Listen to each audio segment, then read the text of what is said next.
Friends, এই গরম পড়ার সাথে সাথে যে বিষয়ে সবথেকে বেশি প্রশ্ন আপনাদের কাছ থেকে আমরা পাচ্ছি সেটি হলো দই। দই আমাদের স্বাস্থ্যের পক্ষে উপকারী, দই একটি অত্যন্ত পুষ্টিকর খাবার হলেও দই খাওয়া নিয়ে আমাদের মনের মধ্যে হাজারো প্রশ্নের ভাঙাগোড়া। বাঙালিদের অত্যন্ত পছন্দের খাবার এবং প্রিয় খাবার মিষ্টি দই। সেই মিষ্টি দই আমাদের স্বাস্থ্যের পক্ষে কতটা নিরাপদ, বা মিষ্টি দই খেলে আমরা কি সেই হেলথ বেনিফিটসগুলি পেতে পারি? আবার অনেকেই বলছেন যে আমি একজন ডায়াবেটিক পেশেন্ট, আমি মিষ্টি দই খেতে পারি না, টক দই খেতে আমার ভালো লাগে না। এমতো পরিস্থিতিতে আমি যদি দইয়ের সাথে অল্প লবণ মিক্সড করে খাই, সেই লবণ মিশ্রিত দই আমার স্বাস্থ্যের পক্ষে কতটা নিরাপদ বা কতটা উপকারী? আবার কেউ বলছেন যে দই খেতে ভালো লাগে, কিন্তু দই খেলে অ্যাসিডিটির মতন সমস্যা হয়, এমতো পরিস্থিতিতে আমি করব কি? আবার কেউ বলছেন যে দই খাওয়ার সঠিক সময় কখন, কোন সময়ে দই খেলে আমরা ম্যাক্সিমাম হেলথ বেনিফিটস পেতে পারি, ইত্যাদি ইত্যাদি। নমস্কার, আমি কৃষ্ণার্জুন মুখার্জি, আর আপনারা দেখছেন আপনাদের ইউটিউব চ্যানেল হেলথক্রিপশন। আজকের ভিডিওতে আপনাদের সাথে এই সমস্ত প্রশ্নের উত্তরের সাথে সাথে আরও এমন কিছু প্রশ্নের উত্তর নিয়ে আলোচনা করব, যে উত্তরের মাধ্যমে দই খাওয়া নিয়ে যদি আপনার মনের মধ্যে এই রকম ধরনের কোনো প্রশ্ন বা কোনো প্রকারের কোনো কনফিউশন রয়েছে, সমস্ত প্রশ্নের উত্তর আপনি পাবেন, সমস্ত দ্বিধাদ্বন্দ্বের থেকে আপনি বেরিয়ে আসতে পারবেন। তো চলুন ভিডিওটি শেষ পর্যন্ত খুব মনোযোগ সহকারে দেখুন এবং দইয়ের এই সমস্ত খুঁটিনাটি বিষয়গুলি খুব ভালোভাবে জেনে নেন। সর্বপ্রথম যে প্রশ্নটি আসে যে বাঙালিদের সবথেকে পছন্দের খাবার মিষ্টি দই, সেই মিষ্টি দই খাওয়া কতটা নিরাপদ, বা মিষ্টি দই খেলে দইয়ের বেনিফিটস আমরা পাবো কি পাবো না?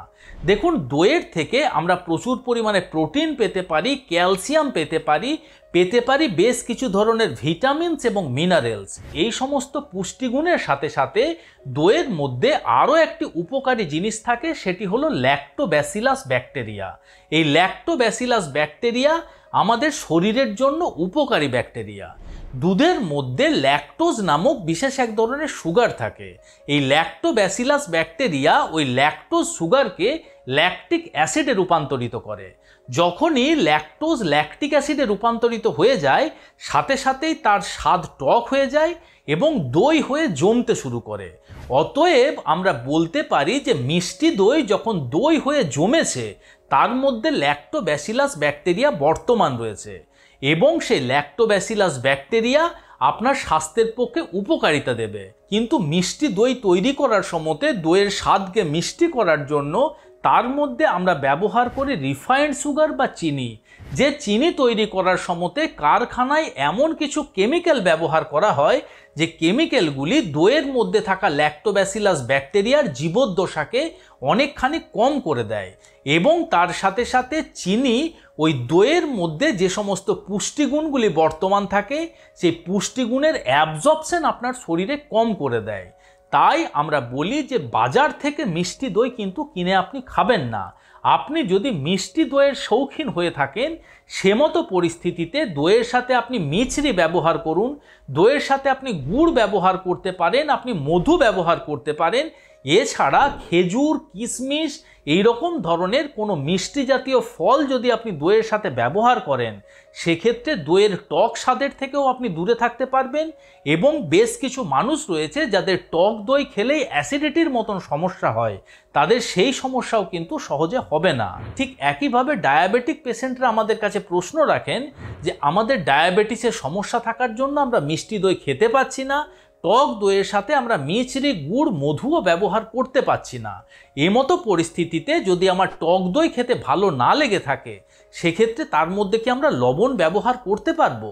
দেখুন, যে টেবিল সল্ট বা খাদ্য লবণ যেটিকে আমরা রান্নাবান্নায় ব্যবহার করি, সেটিও কিন্তু হাইলি কেমিক্যালি প্রসেসড, অর্থাৎ সেটি তৈরির ক্ষেত্রেও কিন্তু প্রচুর পরিমাণে কেমিক্যাল ব্যবহার করা হয়, যে কেমিক্যালগুলি চিনির মতনই ওই ল্যাক্টোব্যাসিলাস ব্যাকটেরিয়ার জীবদ্দশাকে কম করে দেয়, এবং দইয়ের মধ্যে থাকা পুষ্টিগুণগুলি আপনার শরীরে সহজে অ্যাবজর্ব হতে পারে না। তাই যদি আপনি দইয়ের নোনতা স্বাদ নিয়ে খেতে চাইছেন, সেমতো পরিস্থিতিতে তার মধ্যে টেবিল সল্ট বা খাদ্য লবণ ব্যবহার না করে আপনি ব্ল্যাক সল্ট বা বিট লবণ এবং সৈন্ধব লবণ বা রক সল্ট ব্যবহার করতে পারেন। তবে আপনি যদি একজন হাইপারটেনশন বা হাই ব্লাড প্রেশারের পেশেন্ট হয়ে থাকেন, সেক্ষেত্রে দইয়ের মধ্যে যেমন আপনার টেবিল সল্ট বা খাদ্য লবণ ব্যবহার করা চলবে না, ঠিক একইভাবে বিট লবণ বা সৈন্ধব লবণও কিন্তু আপনার ব্লাড প্রেশার বাড়াতে পারে। আরও একটি প্রশ্ন আমাদের কাছে প্রায়শই আসে যে আজকাল মার্কেটে প্যাকেটবন্দি দই বা কৌটোবন্দি দইয়ের রমরমা বাজার, সেই সমস্ত দইগুলি কি আমরা খেতে পারি? সেগুলি আমাদের স্বাস্থ্যের পক্ষে কতটা নিরাপদ, বা সেই সমস্ত দইয়ের থেকে কি আমরা বেনিফিটস পেতে পারবো?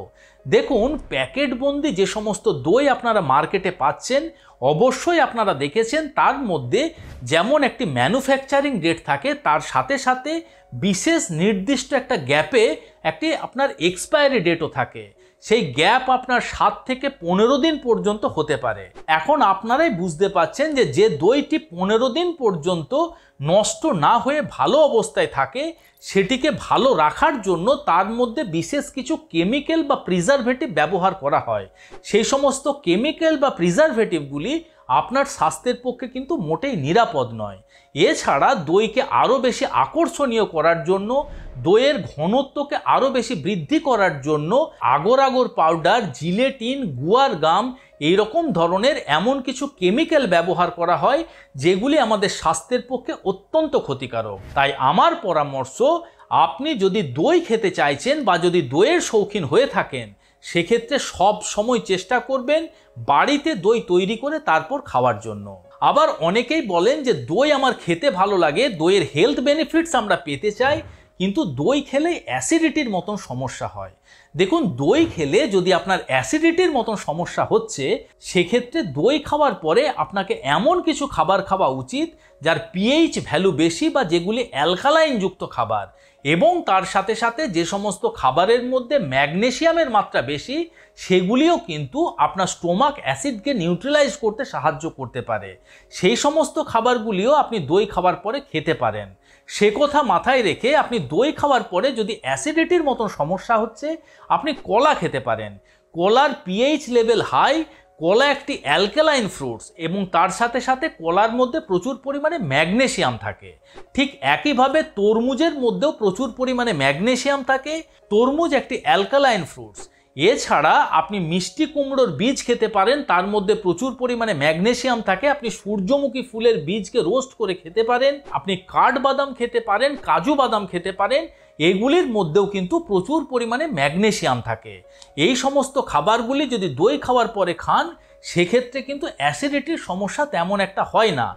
এছাড়া আদা এমন একটি ভেষজ উপাদান, আপনি দই খাওয়ার পরে যদি এক টুকরো আদা চিবিয়ে খেতে পারেন, সেই আদা আপনার স্টোমাকের অ্যাসিডকে নিউট্রালাইজ করতে পারে, স্টোমাকে অ্যাসিডের প্রোডাকশনকে কম করে দিতে পারে এবং অ্যাসিডিটির মতন সমস্যার থেকে আপনাকে দূরে রাখতে সাহায্য করতে পারে। আরও একটি প্রশ্ন আপনাদের কাছ থেকে পাই যে অনেকেই বলেন যে রায়তা আমাদের স্বাস্থ্যের পক্ষে উপকারী, আবার অনেকেই বলেন যে রায়তা আমাদের মোটেই খাওয়া উচিত নয়।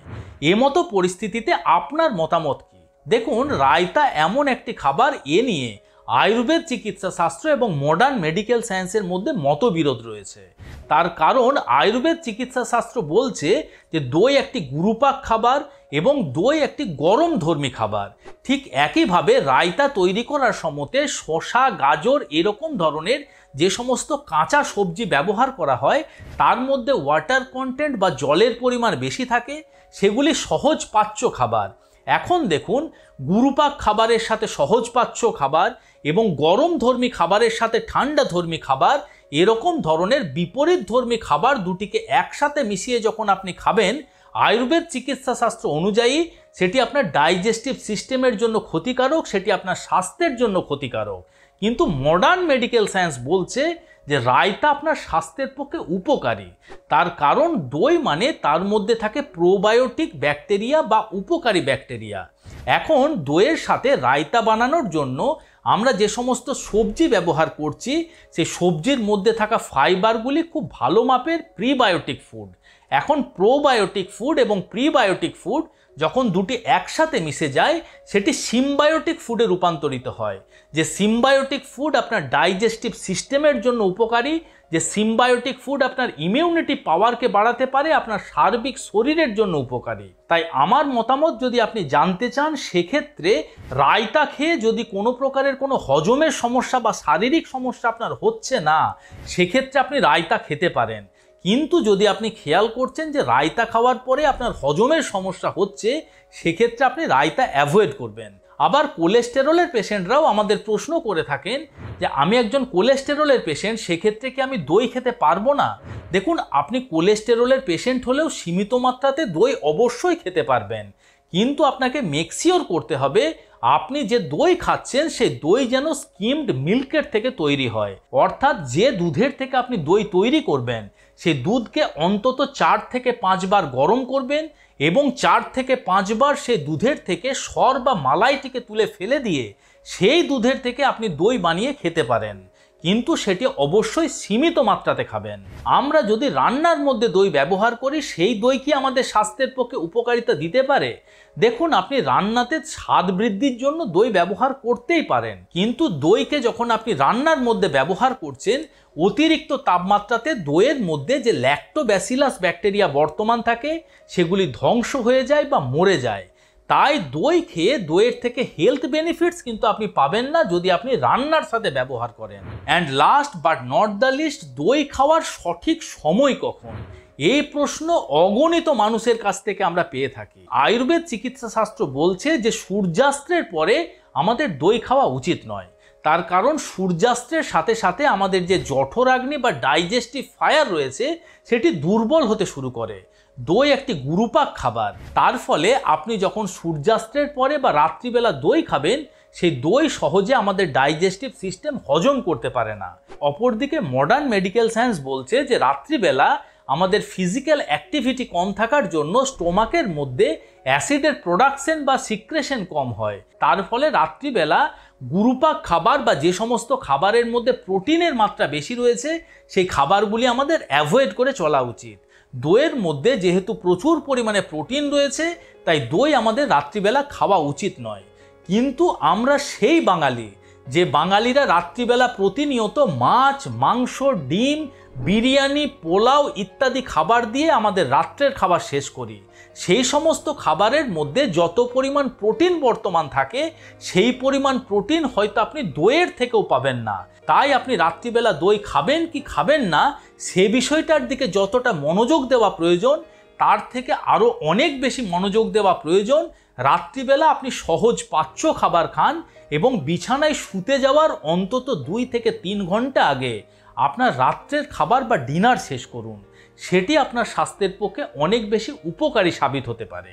আশা করি আজকের এই ভিডিওটি আপনাদের ভালো লেগেছে, ইনফরমেটিভ লেগেছে। যদি ভালো লেগে থাকে বন্ধুরা, তাহলে অবশ্যই ভিডিওটিকে লাইক করবেন।